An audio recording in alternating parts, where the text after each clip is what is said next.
Selamat pagi. Jadi saya nak respon pada soalan awak. Awak tanya, kenapa apabila switch open, dia punya resistance jadi 18.75 ohm, tapi bila switch close, resistance jadi 15 ohm. Tapi sebenarnya resistance dia tak berubah. Cuma bagaimana kita dapat equation 15 ohm itu dan macam mana kita dapat equation 18.75 ohm tu yang kita kena faham. Okey, jadi kita tengok dulu. Konsep yang kita nak pakai kat sini ialah kita nak compare voltage dan juga length. Okey, kita nak compare voltage dan juga length. Dia kata dekat sini switch close.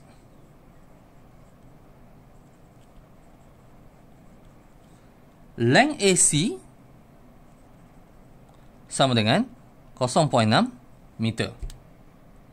Okay, apa yang berlaku kalau switch close? Kalau saya tutup kat sini, switch ni kita tutup. Kita tutup. Bila kita tutup switch ni, akan ada current yang mengalir dalam loop yang kecil ni. Okay, so ada current I yang mengalir dalam loop yang kecil. Bila ada current yang mengalir dalam loop yang kecil ni, length AC yang 0.6 meter ni, kita nak comparekan dengan voltage apa? Okay. Apabila galvanometer reading is 0, length AC kita sama dengan terminal voltage. Sama dengan voltage antara dua titik ni. Mengapa? Kerana ada current yang mengalir.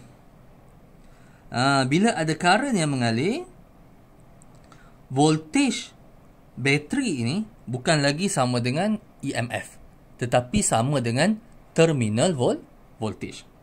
Terminal voltage sama dengan apa? Of course, terminal voltage kita boleh tulis V sama dengan EMF minus IR.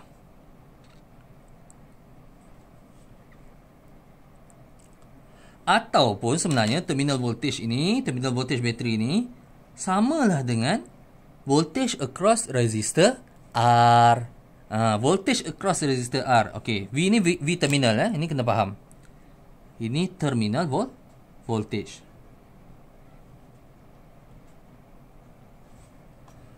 Sama dengan V across resistor R, maka boleh juga kita tulis terminal voltage ni sama dengan I kali R. Sebab itulah datangnya V sama dengan current kali dengan R sama dengan 15 ohm. Okey, so R ni sama dengan 15 ohm, internal resistance sama dengan 3.75 ohm. Okey, so apabila switch close, length AC itu kita boleh comparekan dengan terminal voltage. Okey, apa jadi kalau switch open?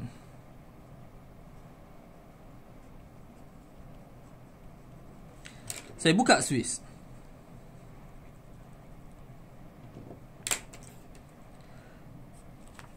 Apabila saya buka switch, tak ada lagi dah arus yang mengalir kat bawah ni. Arus daripada atas tak turun bawah pasal galvanometer sama dengan kosong. Jadi tak ada arus mengalir dekat bawah. Okey. Bila tak ada arus mengalir dekat bawah, maka kita boleh comparekan length AC yang baru dengan voltage apa? Bukan lagi terminal voltage. Kalau tidak ada arus yang mengalir di bawah ini, kita comparekan dia dengan EMF. Jadi, when galvanometer reading is 0, voltage across AC sama dengan EMF. Pasal apa? Tak ada arus yang mengalir dekat bawah ni, maka kedua-dua external resistance dan juga internal resistance ini tak bagi efek dah pada circuit. Terus kita boleh cakap apabila switch open, length AC itu saya boleh comparekan dengan EMF of the battery yang dekat bawah tu. Okey, persoalannya rumus EMF apa? Kat sinilah datangnya 18.75 tu. Kerana rumus EMF sama dengan I kali R plus R. Ini rumus. Awak tengok pada senarai rumus ni ada dibagi. Okey. Jadi EMF sama dengan I kali 15 tambah 3.75. Datangnya 15 tambah 0.375 ni daripada rumus EMF of the battery yang kat bawah ni. Barulah turun EMF sama dengan I multiply with 18.75. So dekat situ kita buat ratio antara terminal voltage dengan EMF, length AC masa switch close dengan length AC masa switch open. Okey, saya buat macam mana? Saya boleh tulis EMF length dia length AC prime. Okey, divided by terminal voltage length dia length AC masa switch close. Di situlah masuknya EMF 18.75 I divided by